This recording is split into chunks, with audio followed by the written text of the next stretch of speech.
जय जगन्नाथ पिला माने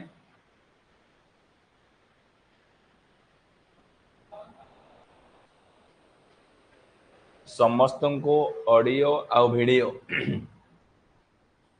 दीटा जाक क्लियर अच्छे ना समस्ते चैट सेक्शन में मेसेज करो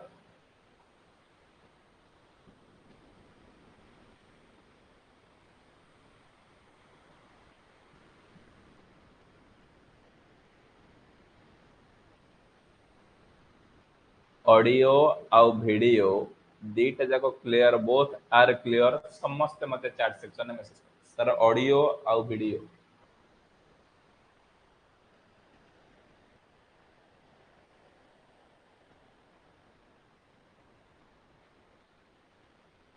रेस्पॉन्स आसुनी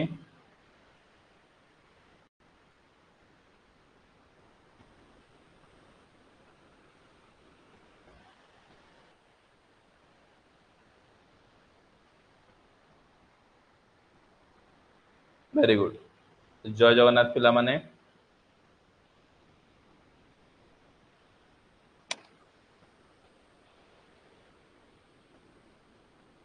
वेरी गुड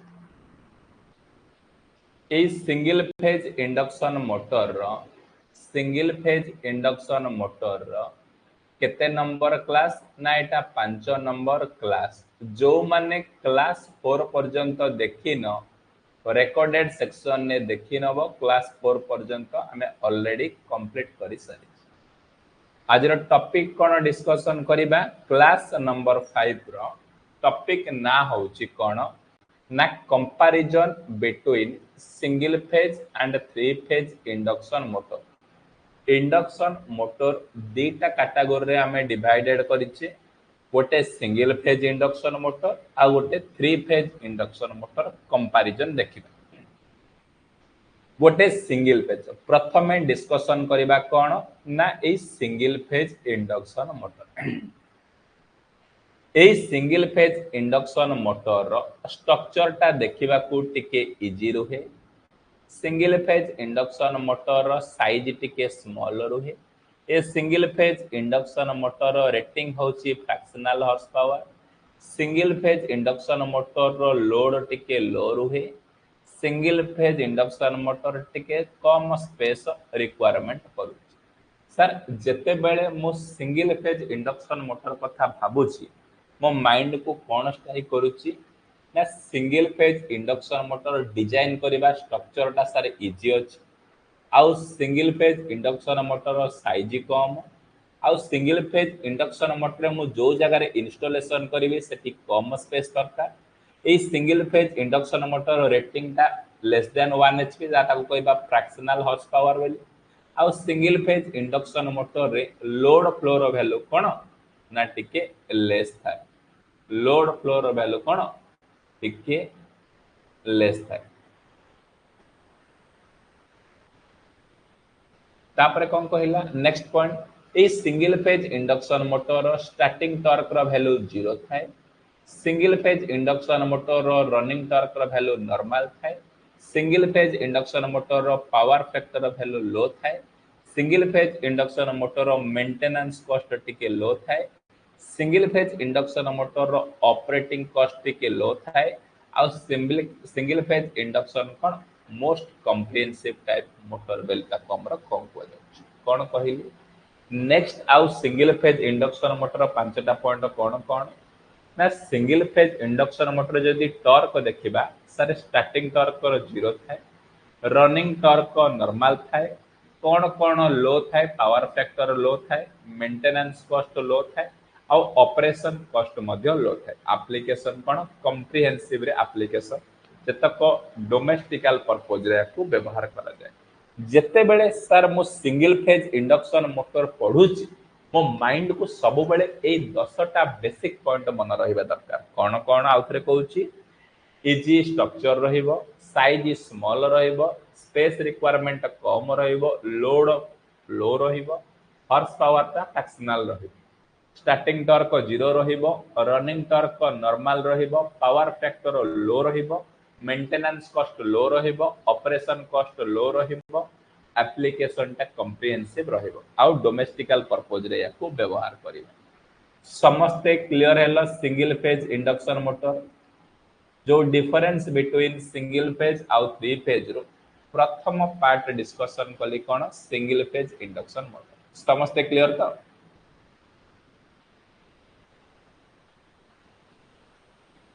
एबे आसीबा सेकेंड पार्ट जहार ना होची कौन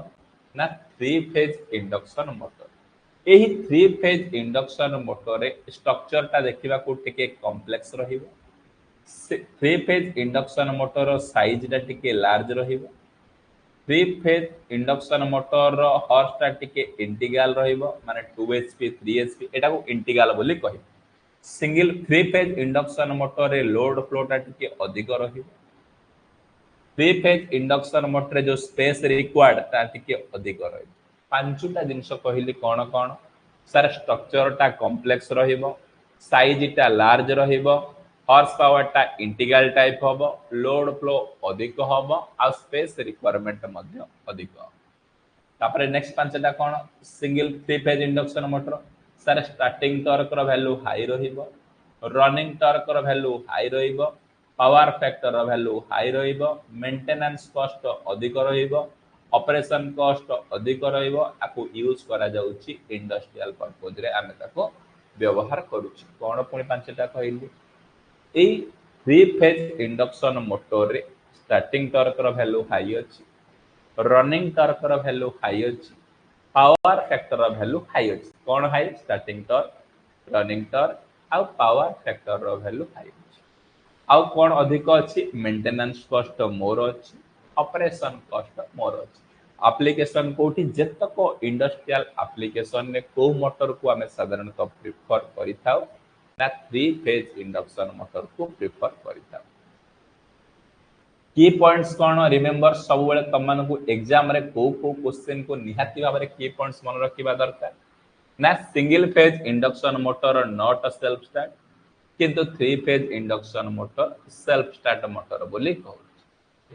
आ power factor efficiency torque three phase induction motor टिके भलो थाए कोन कोन ना पावर फैक्टर एफिशिएंसी आ टॉर्क दा थ्री फेज इंडक्शन मोटर रे भलो थाए सिंगल फेज मोटर टा टिके सस्ता पड़े एंड हल्का रुहे कमे हमर होम अप्लायंसेस पे व्यवहार करिया पे भलो किंतु थ्री फेज मोटर टा टिके कॉस्ट रुहे किंतु इंडस्ट्री मान करे कोन हाई आउटपुट पावर पे हमें कोन sir three phase induction motor को व्यवहार कर समस्त क्लियर हैला difference between three phase induction motor आउ सिंगल फेज इंडक्शन मोटर समस्त क्लियर तो जो माने क्लियर हैला समस्त चार्ट सेक्शन ने यस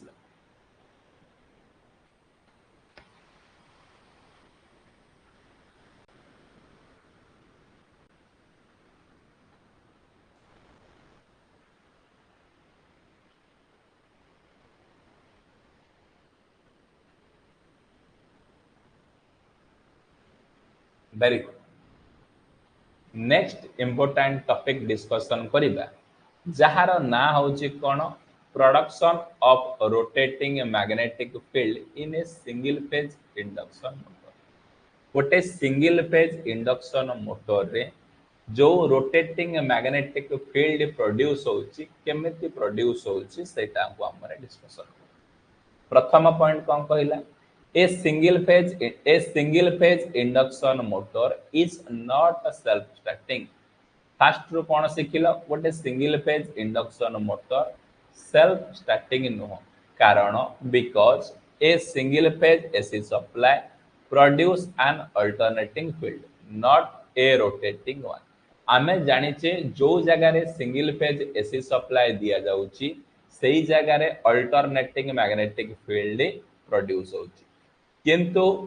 गोटे सिंगल फेज इंडक्शन मोटर रे केते बेले रोटेटिंग मैग्नेटिक फील्ड प्रोड्यूस हो to explain how torque is produced two मेंटेन थ्योरी इज यूज्ड कोन कहिला रोटेटिंग मैग्नेटिक फील्ड प्रोड्यूस करिबा पई हमें दीटा थ्योरी को व्यवहार करूछु गोटे होची डबल रिवॉल्विंग थ्योरी आ गोटे होची क्रॉस फील्ड थ्योरी ए गोटा को तमरो वेरी वेरी इंपोर्टेंट एथरो क्वेश्चन आसुची कौन आसुची गोटे सिंगल फेज इंडक्शन मोटर रे रोटेटिंग मैग्नेटिक फील्ड क्रिएट करिया पई केतटा थ्योरी रो आवश्यकता पड़ी थाए दुईटा थ्योरी प्रथम थ्योरी ना होची double field revolving theory second theory ना होची क्रॉस फील्ड थ्योरी कौन कहला इंट्रोडक्शन गोटे रोटेटिंग मैग्नेटिक फील्ड केमिति प्रोड्यूस होची ना गोटे single phase induction motor self start motor नुह कौन पाई कारण सिंगल फेज एसी सप्लाई दबा द्वारा सेठी अल्टरनेटिंग मैग्नेटिक फील्ड क्रिएट होची किंतु हमको स्टार्टिंग टॉर्क डेवलपमेंट करिया पाई हमको रोटेटिंग मैग्नेटिक फील्ड रो आवश्यकता सेति पाई सिंगल फेज इंडक्शन मोटर रे रोटेटिंग मैग्नेटिक फील्ड बा टॉर्क प्रोड्यूस करिया पाई दीटा मेन थ्योरी दिया जाय गोटे होची double revolve field revolving theory आउ गोटे होची sir cross field theory a single phase induction motor रे केते प्रकार स्लिप डेवलपमेंट हेई थाए ना सिंगल फेज इंडक्शन मोटर रे दुई प्रकार स्लिप डेवलपमेंट हेई थाए गोटे होची सर फॉरवर्ड स्लिप आउ गोटे होची बैकवर्ड स्लिप फॉरवर्ड स्लिप रो फार्मूला कोन जोटा थ्री फेज इंडक्शन मोटर रे जो स्लिप तुम माने पढितिलो सेही स्लिप को हमें कोन कहिबा ना फॉरवर्ड स्लिप बोली कहिता फार्मूला कोन ना slip speed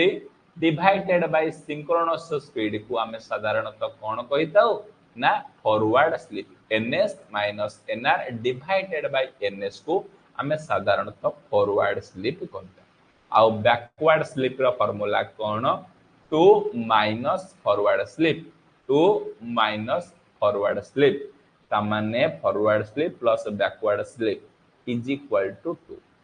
is equal to कौन 2 torque development in AC single phase induction motor T is equal to K into 5m into 5s sin del आउ न्यूटन into मीटर टॉर्क रो unit कोन newton into metre ए box रो कोन सिखुछ गोटे single phase induction motor रे दुई प्रकार सारे स्लिप अवेलेबल हेई थाए गोटे होची फॉरवर्ड स्लिप आउ गोटे होची बैकवर्ड स्लिप फॉरवर्ड स्लिप रो फार्मूला होची ns minus nr divided by ns आउ बैकवर्ड स्लिप रो फार्मूला होची 2 minus s forward slip plus backward slip मिसिले होची 2 गोटे प्रॉब्लम दउची समस्त मते चार्ट सेक्शन ने आंसर दबो forward slip plus backward slip is equal to 2 गोटे सिंगल फेज इंडक्शन मोटर रे गोटे सिंगल फेज इंडक्शन मोटर रे फॉरवर्ड बैकवर्ड स्लिप रो वैल्यू 0.5 देन कैलकुलेट कर तमे फॉरवर्ड स्लिप समस्त मते चार्ट सेक्शन ने आंसर दियो गोटे सिंगल फेज इंडक्शन मोटर रे बैकवर्ड स्लिप रो वैल्यू देला 0.5 देन कैलकुलेट करो से सिंगल फेज इंडक्शन मोटर रे फॉरवर्ड स्लिप रो वैल्यू हमें जानी छे forward slip plus backward slip is equal to 2 relation use करके समस्त मते चार्ट सेक्शन ने आंसर दियो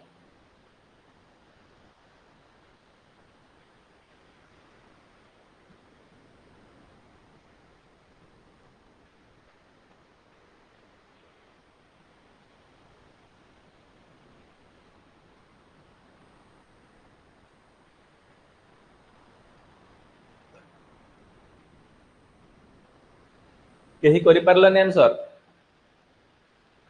easy question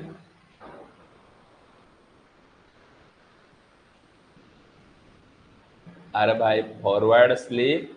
plus backward slip is equal to 2 तुमको बैकवर्ड स्लिप रो वैल्यू देली 0.5 forward slip is equal to 2 minus 0.5 समान 1.5 करि पारलनि भाई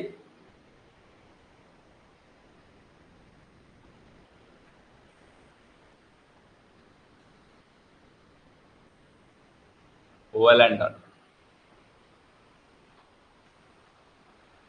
समस्ते रोटेटिंग मैग्नेटिक फील्ड केमिति क्रिएट हो जानिलो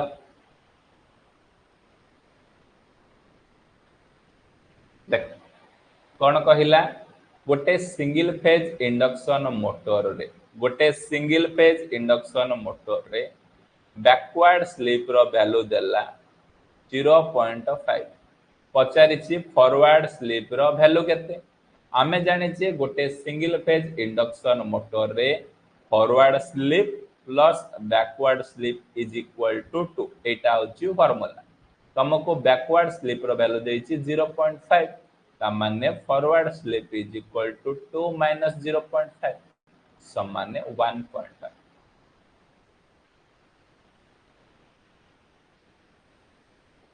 तापर देख तापर आसिला मेन इंपोर्टेंट जोटा कि 100% तमरो सियोरिटी रहउची difference between running winding and starting winding तुमको कहितले आउ थरे रिकैप कर दउची गोटे सिंगल फेज इंडक्शन मोटर रे गोटे सिंगल फेज इंडक्शन मोटर रे दीटा पार्ट थाए गोटे सर स्टार्टर पार्ट आ गोटे थाए rotor part A starter part रे साधारणतः दीटा वाइंडिंग तुमको देखा मिले गोटे ना होची रनिंग वाइंडिंग आ गोटे ना होची कोन ना starting winding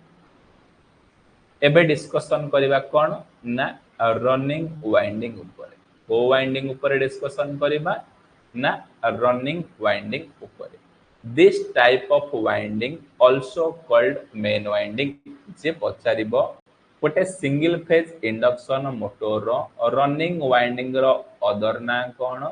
sir running winding रो अदर ना होची कोन main winding the running winding made of thick wire मोटा तार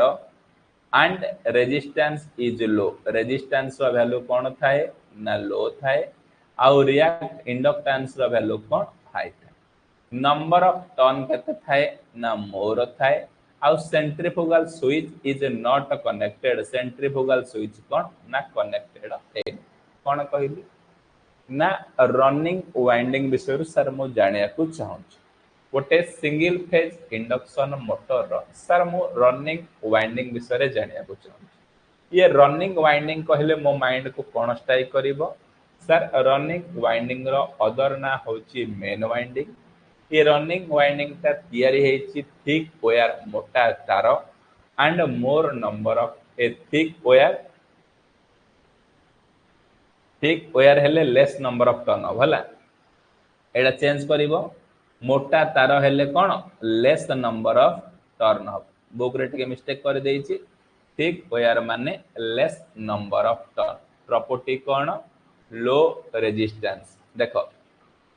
मोटा तार माने एरिया अधिक हेले रेजिस्टेंस कम लो रेजिस्टेंस रहिबो आउ हाई इंडक्टेंस रहिबो आउ रनिंग वाइंडिंग रे कोनोसी प्रकार सेंट्रीफ्यूगल स्विच कनेक्टेड हो मन रखिल रनिंग वाइंडिंग कहले हाथ में चारिटा जिनस को चारिटा अंगुठी अच्छी चारिटा अंगुठी की देखि नब प्रथम लक्ष्य कर रनिंग वाइंडिंग रो अदर ना होची सर मेन वाइंडिंग ए रनिंग वाइंडिंग थिक वायर मोटा तार आउ लेस नंबर ऑफ टर्न ने तयारी रनिंग वाइंडिंग रो प्रॉपर्टी होची लो इंडक्टेंस ए low resistance and high inductance ए रनिंग वाइंडिंग रो आउ कोनोसी प्रकार सेंट्रीफ्यूगल स्विच कनेक्टेड हो तापरे डिस्कशन करबा कोन ना स्टार्टिंग वाइंडिंग ये स्टार्टिंग वाइंडिंग रो अन्य नाम होची सर ऑक्सिलरी वाइंडिंग ये स्टार्टिंग वाइंडिंग तीन वायर पतला तार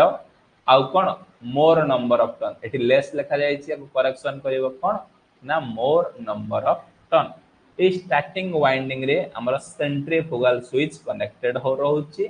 स्टार्टिंग वाइंडिंग रो प्रॉपर्टीज होची सर कोन रेजिस्टेंस रो वैल्यू सर हाई रहिबो आउ रिएक्टेंस रो वैल्यू इंडक्टेंस रो बा रिएक्टेंस रो वैल्यू कोन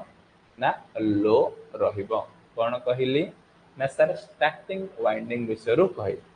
ये स्टार्टिंग वाइंडिंग कहले कोन बुझिबो ना स्टार्टिंग वाइंडिंग रो अन्य नाम होची सर ऑक्सिलरी वाइंडिंग ये तयारी कोथरे thin wire and more number of turn property होची हाई रेजिस्टेंस आउ लो इंडक्टेंस आउ ए स्टार्टिंग वाइंडिंग रे हमर कोन सेंट्रीफ्यूगल स्विच को साधारणतः कनेक्ट करिताउ समस्ते स्टार्टिंग वाइंडिंग आउ रनिंग वाइंडिंग क्लियर हला जो माने भी स्टार्टिंग वाइंडिंग आउ रनिंग वाइंडिंग क्लियर हला समस्ते मते चार्ट सेक्शन ने यस ले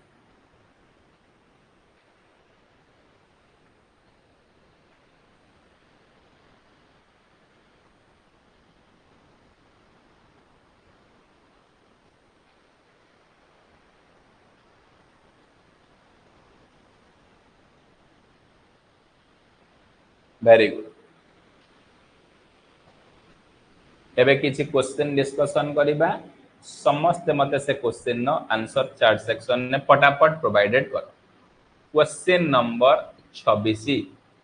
which of the following winding also called as main winding sir एमानक मध्यरु को वाइंडिंग टाको मु main winding कहूची।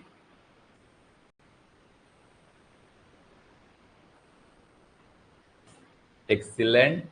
समस्तंकर correct answer option B sir running winding को वाइंडिंग को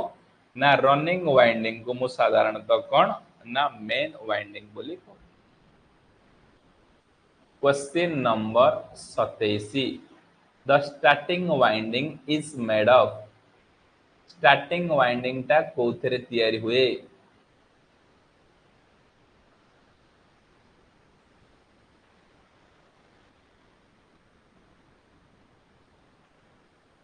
एक्सीलेंट समस्तंकर correct answer sir option B thin wire and high resistance. देखो area जदि तार थिन वायर पतला तार हेले कोन एरिया कमिबो एरिया कमिले तमरो कोन ना रेजिस्टेंस अधिक हो। R is equal to rho L divided by A 314182 314182। Question number 28 समस्त चैट सेक्शन ने आंसर दियो। Which statement about running winding is true? एमानक मध्यरु को स्टेटमेंट ता गोटे रनिंग वाइंडिंग रो ट्रू थाए।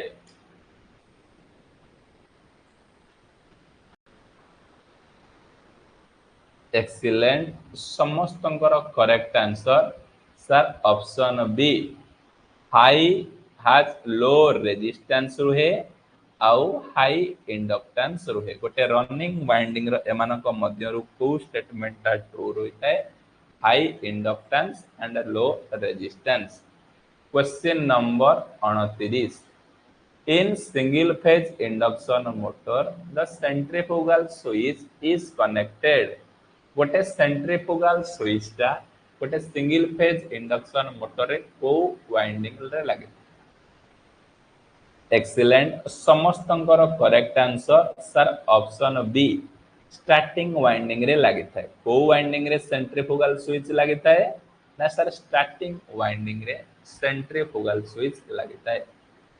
Question number 30 the number of turn is dash in running winding compare to starting winding।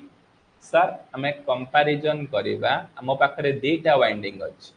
गोटे स्टार्टिंग वाइंडिंग और रनिंग वाइंडिंग। जदि नंबर ऑफ टर्न कंपेयर करिबी स्टार्टिंग वाइंडिंग रनिंग वाइंडिंग तुलना रे कोन हबो। एक्सीलेंट समस्तंकर करेक्ट आंसर ऑप्शन सी टिके अधिका थाए more the number of turn मोर माने अधिक रनिंग वाइंडिंग रे आज कंपेयर टू व्हाट ना स्टार्टिंग।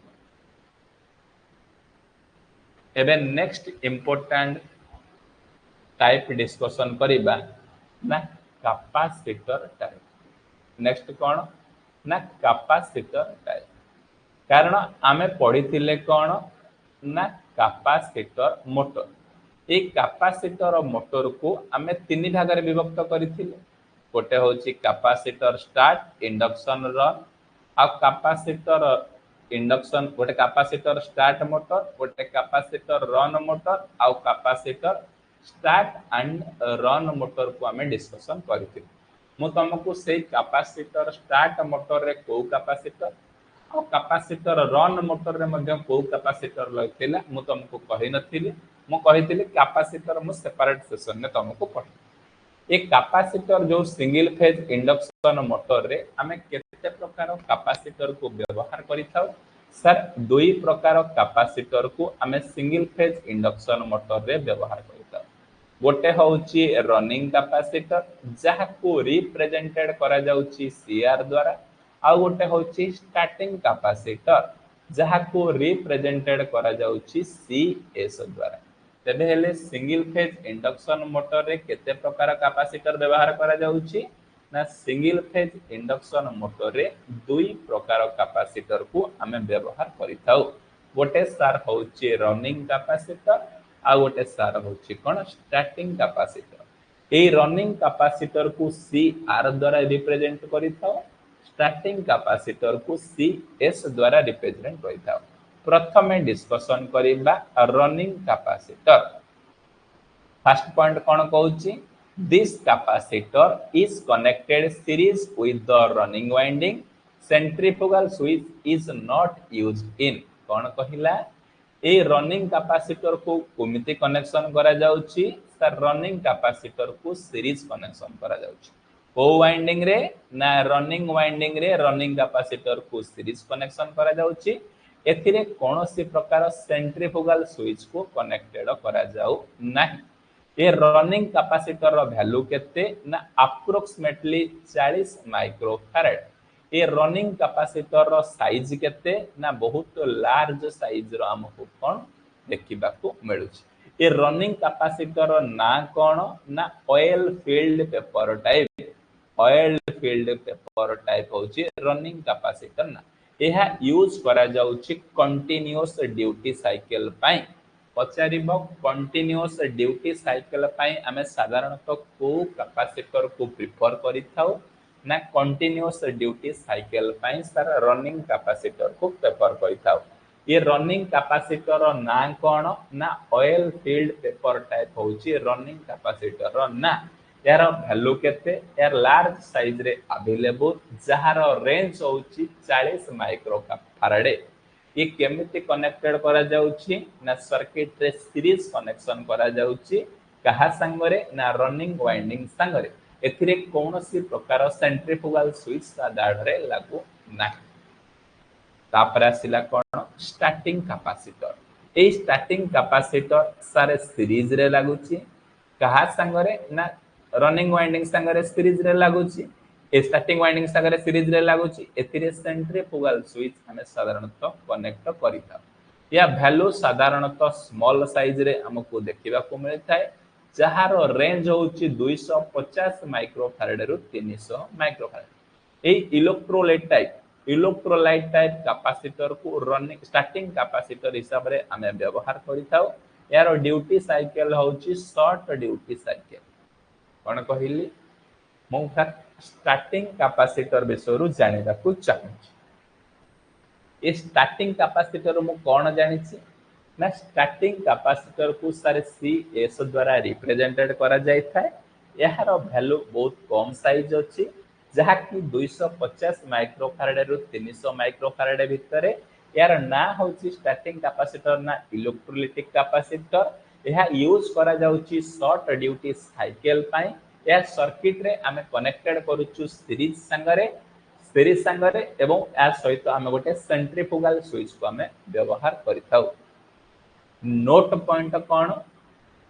वेरी इंपोर्टेंट एटा तुम परीक्षा रे पडुची ए नोट पॉइंट कौन the running and starting winding are installed at 90 degree electrical angle to each other and are connected to the AC source जेते बेले हम ए कैपेसिटर से स्टार्टिंग कैपेसिटर हो रनिंग कैपेसिटर व्यवहार करिबा द्वारा स्टार्टिंग वाइंडिंग और रनिंग वाइंडिंग रे फेज डिस्प्लेसमेंट कोन 90 डिग्री होची रनिंग वाइंडिंग को हमें मेन वाइंडिंग कहिता प्रॉपर्टी होची low resistance high inductance thick wire use करा जाउची कंटीन्यूअसली आउ स्टार्टिंग वाइंडिंग ता होची ऑक्सिलरी वाइंडिंग कहिता high resistance low inductance thin wire use करा जाउची टेम्पररी स्टार्टिंग पई समस्त क्लियर हेलो स्टार्टिंग कैपेसिटर रनिंग कैपेसिटर विषय समस्त क्लियर तो जो माने भी क्लियर हेलो समस्त चैट सेक्शन में मते यस लिखो sir starting capacitor running capacitor clear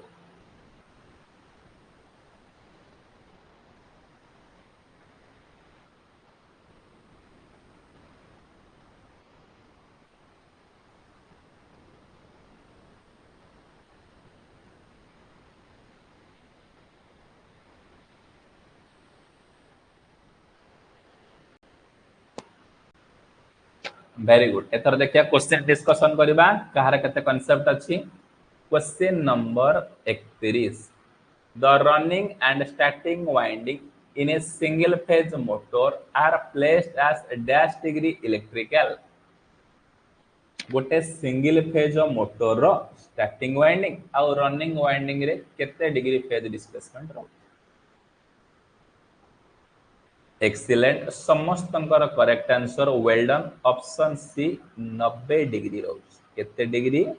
ना 90 डिग्री रोज question number 32 the running winding is also known as running winding रो अन्य नाम कोन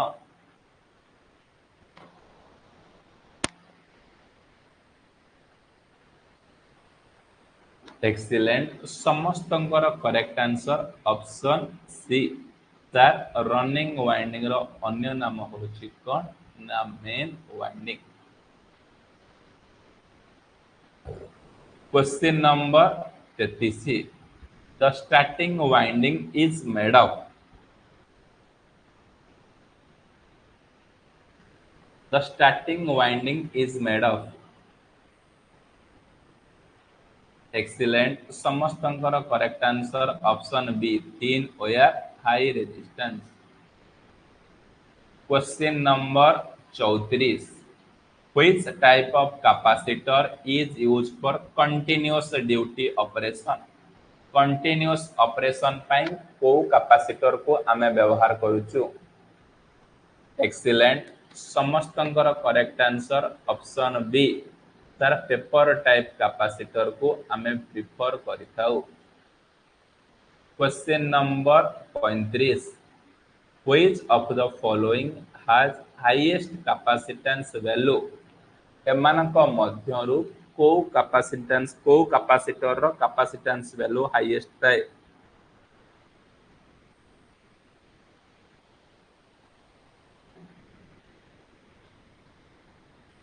एक्सीलेंट समस्तंकर correct answer option B starting capacitor रो value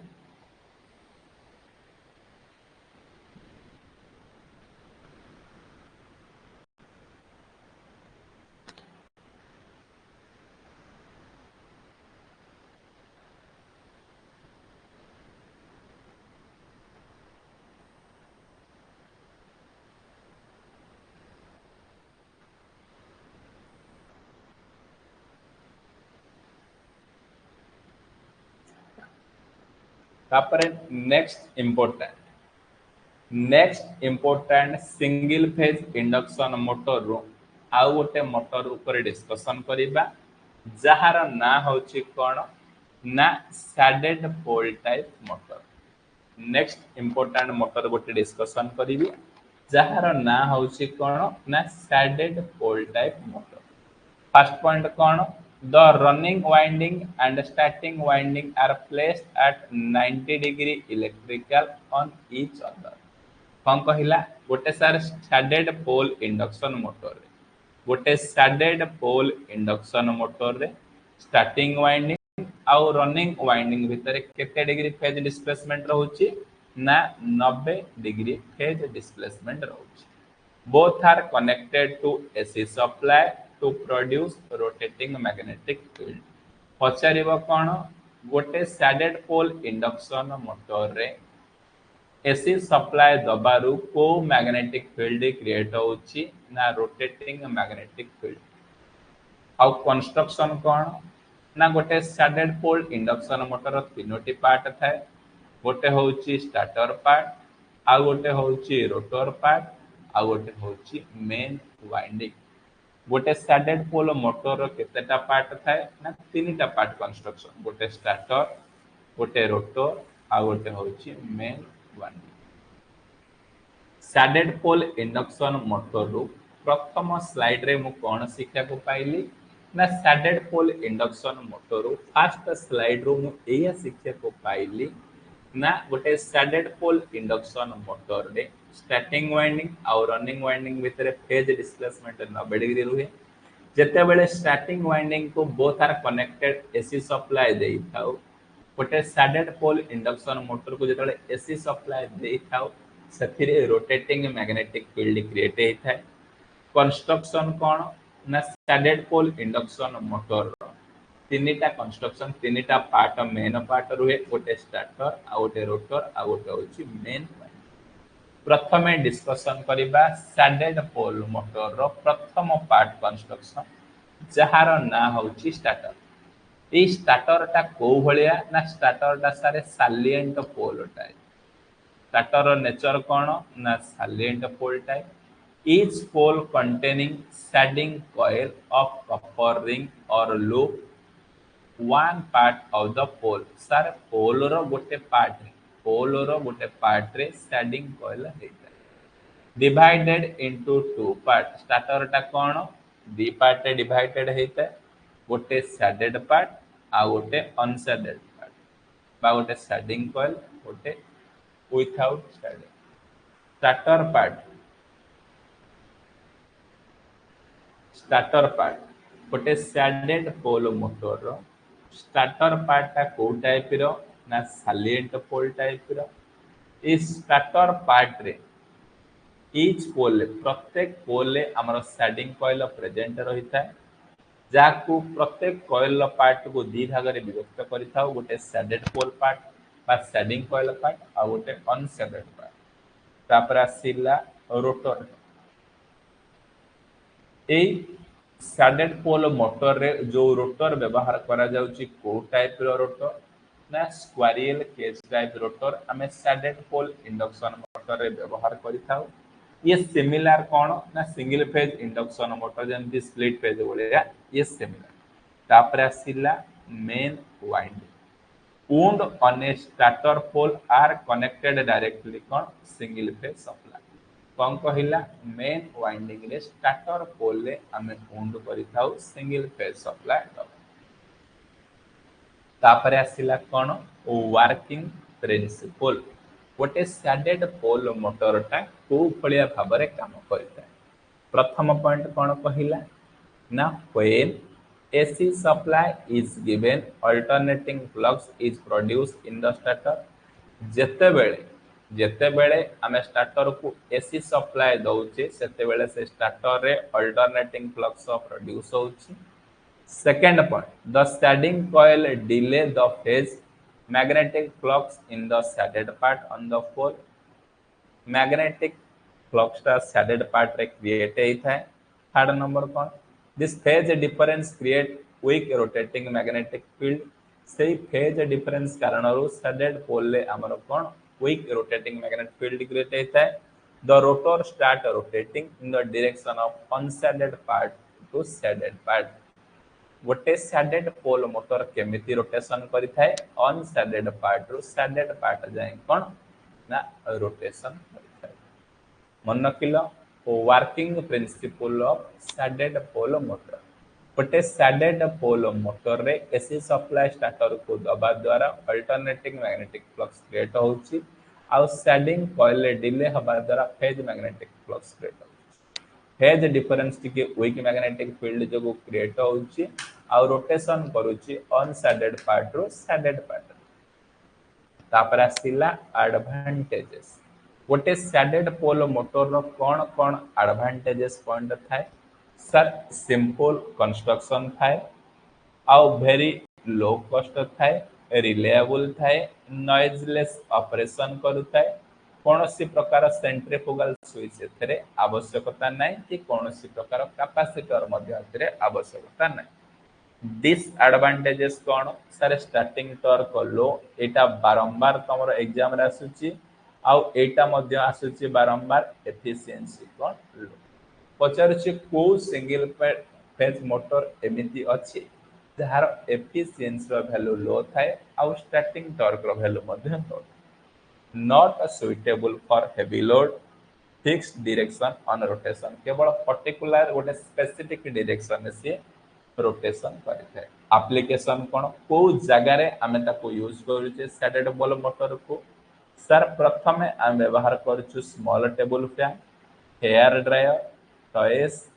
electric clock exhaust fan recorder player refrigerator fan ने आमे साधारणतः स्टैंडर्ड पोल मोटर को व्यवहार करिथाउ। तापर आसिला नेक्स्ट इंपोर्टेंट पॉइंट कौन ना single phase induction motor in increasing price दृष्टि जदि आम प्राइस दृष्टि कंपैरिजन करबा को मोटर रो अधिक प्राइस सारे फास्ट सबुठ कम प्राइस होची सैडेड पोलो मोटर तापर स्टेप 2 रे आसीबो permanent capacitor type motor step 3 रे आसीबो कोन कैपेसिटर स्टार्ट स्टेप 4 रे आसीबो कैपेसिटर स्टार्ट एंड रन तुमको मन रखिबो सबुठ लो कॉस्ट कहार सर सबुठ लो कॉस्ट होची सैडेड पोलो सबुठ हाई कॉस्ट कहार ना हाई कॉस्ट होची sir capacitor start capacitor run सेही भलिया बाबरे स्टार्टिंग टॉर्क दृष्टि सबुठु लो स्टार्टिंग टॉर्क होची सैडेड पोलो मोटर ताठु टिके अधिक होची परमानेंट कैपेसिटर मोटर ताठु टिके अधिक होची कैपेसिटर स्टार्ट मोटर ताठु पूरा अधिक होची कैपेसिटर स्टार्ट आउ कैपेसिटर रन समस्त क्लियर हैला सैडेड पोल मोटर आउ प्राइस दृष्टि सिंगल फेज इंडक्शन मोटर किए को दृष्टि रसिबो आउ स्टार्टिंग टॉर्क दृष्टि इंडक्शन मोटर किए को ऑर्डर रे रहिबो समस्त क्लियर हैला जो माने भी क्लियर हैला समस्त मते चार्ट सेक्शन ने यस ले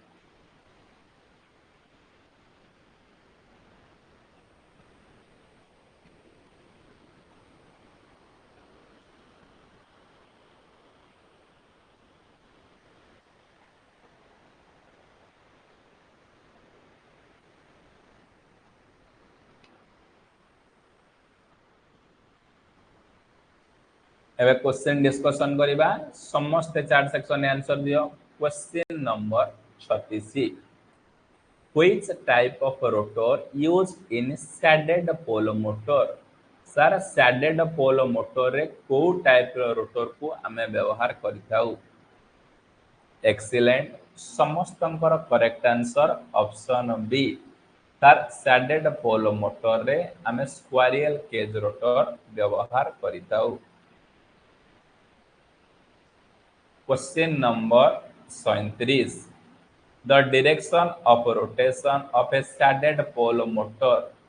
Standard pole motor row direction on rotation केमिति थाए? Excellent. समस्तंकर correct answer option B. Sir, unshaded pole to shaded pole तार कौन ना direction on rotation थाए. Question number 38. The starting torque of a shaded pole motor approximately गोटे shaded pole motor रो starting torque रो value केते Excellent. समस्तंकर correct answer option B 25 to 30% of कौन ना full load torque. Question number 39. The efficiency of shaded pole motor. Shaded pole motor रो efficiency केते? Excellent. समस्तंकर correct answer option C sir low 5 रु 35%. Question number 40. Which of the following is not true in a shaded pole motor? Shaded pole motor रो को statement true no sir simple construction अच्छी low efficiency अच्छी direction can be easily change एटा no shaded pole motor रो direction on rotation आमे change करि परिबा नै आ लो पावर एप्लीकेशन ने को व्यवहार कर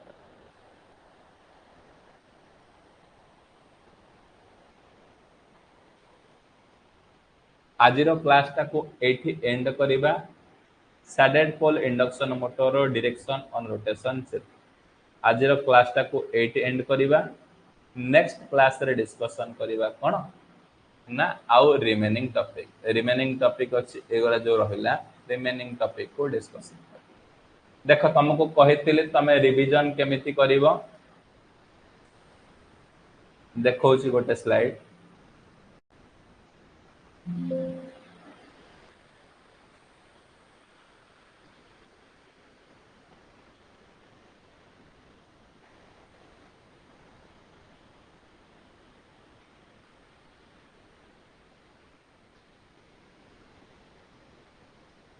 देख एई टाइप रो तमे रिवीजन करिवो टिके टाइम लागिवो नोट्स टा बनेवा को आराम से आमे जति के बनेबु समस्त को पाई बेस्ट वे रे केमिति रिवीजन हबो से जिंसटा को आमे दबु देखो स्कोप सेफ्टी रो स्कोप कोन कोन अछि सेफ्टी स्कोप रो सिलेबस रे प्रथमे जेमिति तमे डिस्कशन करिवो स्कोप ऑफ सेफ्टी रू जेमिति स्कोप ऑफ इलेक्ट्रिशियन ट्रेड कोन अछि सेफ्टी रूल एंड साइन कोन अछि types of working and fire extinguisher कोन अछि फर्स्ट एड सेफ्टी प्रैक्टिस कोन अछि hazard आइडेंटिफिकेशन कोन अछि और रेस्पॉन्स टू इमरजेंसी कोन अछि पर्सनल फैक्ट्री कोन पर्सनल एंड फैक्ट्री सेफ्टी कोन अछि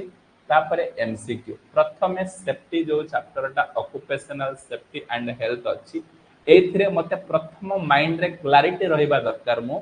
कोन कोन पढी हैला एई जिंसटा को तमरा क्लैरिटी करिकि पढिबो ए टाइप रो निहाती भाबरे तम माने कोन कोन प्रथमे तुमको शॉर्ट नोट्स पढ़ाई देबी तापर ए भलिया रिवीजन करबी गो थ्रू रे तम माने कोन समस्त जहां भी पढिलो मो 100% श्योर करूची तम माने समस्त अंगर कोन माइंड रे पूरा छापी कि रहि जो तापर जेमिति स्टैंडर्ड टूल्स रे कोन अछि अलाइड ट्रेड्स अछि स्पेसिफिक अछि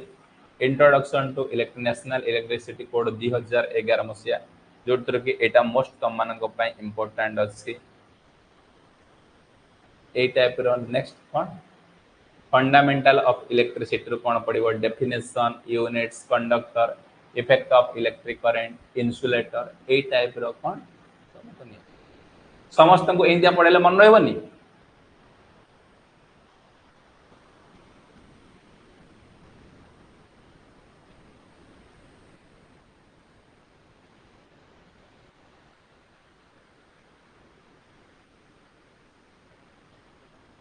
फास्ट तुमको सिंपल ले पढ़ाई देबी तापर ए टाइप रो पढ़ेबी पूरा जति की पढ़ेबी सबु तक एमसीक्यू कवर जेमते रहउची जय जगन्नाथ समस्त रिवीजन करिवो एवं प्रैक्टिस करिवो